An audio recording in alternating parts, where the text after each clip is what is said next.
যেখানে বলেছে পঞ্চায়েত দপ্তরে ৭,৫০০ বিজ্ঞপ্তি, শূন্যপদের বিজ্ঞপ্তি এ বছরই বেরোবে। তো এই চাকরি ডিটেলস নিয়ে আজকের ভিডিওতে স্টেপ বাই স্টেপ আলোচনা করব। আপনারা যারা পঞ্চায়েত সেক্রেটারি পদে কাজ করতে চান, এই ভিডিওটা তাদের জন্য একটা সরকারি চাকরি এবং নিজের পঞ্চায়েতে কাজ পাবেন। ভিডিও সম্পূর্ণ দেখুন এবং এরকম চাকরি বিজ্ঞপ্তি আরও পাওয়ার জন্য চ্যানেলটিকে সাবস্ক্রাইব করে রাখবেন। এই সপ্তাহের কর্মসংস্থান পেপার ডাউনলোড করার লিঙ্ক পাবেন ডিসক্রিপশন বক্সে, সেখান থেকে দেখে নিন। আর্টিকেলে বলা হয়েছে পঞ্চায়েত দপ্তরে ৭,৫০০ শূন্যপদের বিজ্ঞপ্তি বেরোবে এবছরই। রাজ্যের পঞ্চায়েত দপ্তরে প্রায় ৭,৫০০ ছেলেমেয়ে নেওয়ার সিদ্ধান্ত নিয়েছে রাজ্য সরকার। বলা হয়েছে নিয়োগ হবে গ্রাম পঞ্চায়েত, পঞ্চায়েত সমিতি ও জেলা পরিষদের বিভিন্ন অফিসে কাজের জন্য। এজন্য প্রতিটি জেলায় ডিস্ট্রিক্ট লেভেল সিলেকশন কমিটি বা ডিএলএসসি তৈরি করা হয়েছে। এই কমিটিতে থাকবেন জেলাশাসক চেয়ারপারসন, জেলা পরিষদের অতিরিক্ত এক্সিকিউটিভ অফিসার, জেলা পরিষদের সেক্রেটারি, এসডিও, ডিস্ট্রিক্ট পঞ্চায়েত ও রুরাল ডেভেলপমেন্ট অফিসার ইত্যাদি। পঞ্চায়েত সূত্রে খবর, মাধ্যমিক যোগ্যতা থেকে গ্রাজুয়েট যোগ্যতা পর্যন্ত টেকনিক্যাল ও নন টেকনিক্যাল দুই ক্ষেত্রেই নিয়োগ করা হবে। নিয়োগ করা হতে পারে পশ্চিমবঙ্গ পঞ্চায়েত রিক্রুটমেন্ট বোর্ডের মাধ্যমে।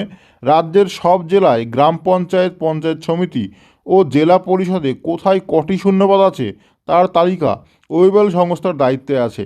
প্রার্থী বাছাই পরীক্ষা রিক্রুটমেন্ট বোর্ডের মাধ্যমে হলেও এবার অনলাইন পরীক্ষায় প্রার্থী বাছাই করা হতে পারে।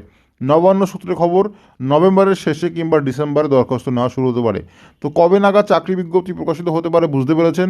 2023 সাল অর্থাৎ এই বছরই নভেম্বর শেষে কিংবা ডিসেম্বরের শুরুতে এই চাকরি বিজ্ঞপ্তি প্রকাশিত হওয়ার কথা আছে। এবার আমরা দেখে নেব কোন কোন জেলায় কত ভ্যাকান্সি, শিক্ষাগত যোগ্যতা, মাইনে ইত্যাদি সম্পর্কে। শিক্ষাগত যোগ্যতা কী লাগবে এবং পদের নাম। তো যেই পদে নিয়োগ করা হবে পদের নাম হচ্ছে গ্রাম পঞ্চায়েত সেক্রেটারি। শিক্ষাগত যোগ্যতা, আগ্রহী প্রার্থীদের গ্রাম পঞ্চায়েত সেক্রেটারি পদে আবেদন করার জন্য যে কোনো স্বীকৃত বিশ্ববিদ্যালয় থেকে উচ্চ মাধ্যমিক পাস করতে হবে, অর্থাৎ যে কোনো স্কুল থেকে আপনি যদি এইচএস পাস করেন তাহলে আপনি এখানে আবেদন করতে পারবেন। আর একটা কোয়ালিফিকেশান চাওয়া হয়েছে যেটা হচ্ছে কম্পিউটারের অভিজ্ঞতা। এখানে প্রার্থীদের 6 মাস কম্পিউটারের অভিজ্ঞতা থাকতে হবে, তার সাথে কম্পিউটার সার্টিফিকেট লাগবে আবেদন করার সময়। অর্থাৎ আপনি যখন ফর্ম ফিল আপ করবেন এবং যখন চাকরি পাওয়ার সময় ডকুমেন্ট ভেরিফিকেশন হবে তখন কিন্তু কম্পিউটার সার্টিফিকেট লাগবে। বয়স কত লাগবে? তো এই পদে আবেদন করার জন্য বয়স লাগবে মিনিমাম 18 থেকে ম্যাক্সিমাম 40 বছরের মধ্যে, এবং সরকারি নিয়ম অনুযায়ী সংরক্ষিত শ্রেণীর প্রার্থীরা বয়সে ছাড় পাবেন। অর্থাৎ এসসি এবং এসটিরা এখানে 5 বছর এবং ওবিসিরা বয়সে ঊর্ধ্বসীমায় 3 বছরের ছাড় পাবেন। বেতন রয়েছে কত? 26,605 টাকা।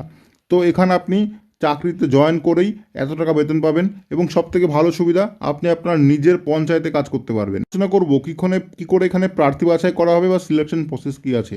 মোট 3টে ধাপে সিলেকশন করা হবে। প্রথমে হবে লিখিত পরীক্ষা 85 নম্বরের, তারপর হবে কম্পিউটার টেস্ট 5 নম্বরের এবং সবশেষ হবে ইন্টারভিউ 10 নম্বরের। এই 100 মার্কের উপর ডিপেন্ড করে আপনার সিলেকশন করা হবে।